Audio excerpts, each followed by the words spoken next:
চিচা ধন মন ভাই কেলৈ ঘটিছা হয়নে বাৰু?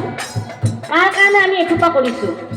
এবাৰ ভাবকচোন, দুৰ্যোধনে যুদ্ধ কৰি থাকিও জানো ভোগ কৰিবলৈ পালে? কেতিয়াও নাপালে, নহয়নে?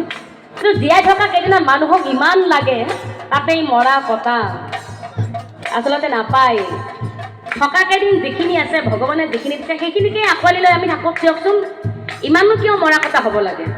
আপোনালোকে নামটোত নিজে উপভোগ কৰিলে যে দুৰ্যোধনে যুদ্ধ কৰিও তেওঁ ভোগ কৰিবলৈ নাপালে। ধনুৰ পৰি দেহা